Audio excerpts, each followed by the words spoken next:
everyone, Sam Farrader here, and welcome back to the channel. In the last video, we were talking about the story of Cabin Part 1. So in this video, we are going to be talking about the sequel to Cabin, Cabin 2, Awakening. Now before I go into the video, the creator of Cabin actually had a chat with me and told me the mistakes in the video that I made. So first off, the reason why the film was recorded in 240 quality was because in 2018, he had a really crappy iPad back then that couldn't really support anything up that level when producing YouTube videos. He also told me the real names of these folks from part 1, so I'm going to go over them. So, William's name was actually Malachi. Tony was named Benjamin, Bob was called Toby, and Terry is called Jack. Secondly, the reason why the voice acting and acting in general was horrible, it was because that he said that most of the clips were all done first try. I don't want to go to camp. I love camping! I think it will be fine. Everyone shut up. Thirdly, the reason why the music and sound effects used in part 1 was horrible was because there was actually no Wi-Fi at the cabin, so they had to use very basic sound effects and music from iMovie. Jesus Christ, I feel like I'm listening to a fork screech a plate. So with that out of the way, let's begin.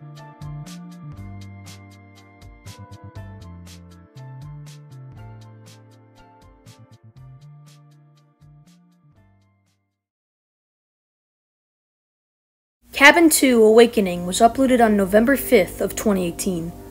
The video starts of a man reading a newspaper about the events of Cabin 1. 3 found dead at Bobby Wilson Lodge. Jack was supposedly dead too, but the body went missing. And Malachi Fisher, the supposed survivor. The killer, Jack Held, is still at large. And yes, Malachi Fisher was the person walking at the end of Cabin 1. In this next scene, we are introduced to 2 new people, Patrick and Rose. Patrick explains to Rose that there is a killer on the loose, and if they were to murder the killer, they would be rewarded with money. Says there's a killer on the news. 250,000. 250,000? So with the reward being 250 grand, they both agreed to hunt down the killer. Okay, hunt down that killer. In this next shot, it shows Rose and Patrick in a damp, gloomy forest. Rose writes in her diary that they have been trying to kill the murderer for the past 3 days. Day 3. It's been 3 days since we were looking for the killer. As she's saying that, numerous amounts of noises are heard within the forest. Sometime later, Patrick alerts Rose that he starts to hear some footsteps. When the footsteps get closer, instead of the murderer, it actually turns out to be a man named James. James explains to them that he's trying to find Malachi. Patrick and Rose agree to help him, and they proceed to go deeper into the forest. But sometime later, they start to see a house that looks familiar to them. Whoa, I found a house. This house is awfully familiar. With the door being open, they all decide to go into the house. As they explore the house, they unfortunately find a fate.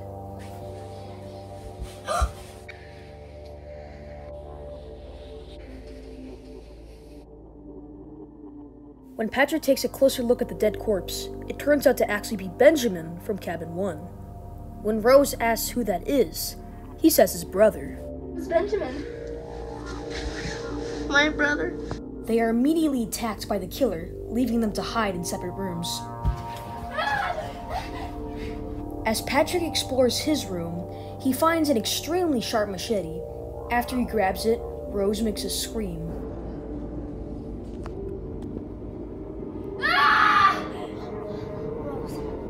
Just when the killer is about to kill Rose, Patrick distracts him and taunts him, but with that, he gets his face cut severely. Without hesitation, Rose grabs the machete Patrick dropped and stabs the killer, and they both run away. Patrick, get up! Patrick!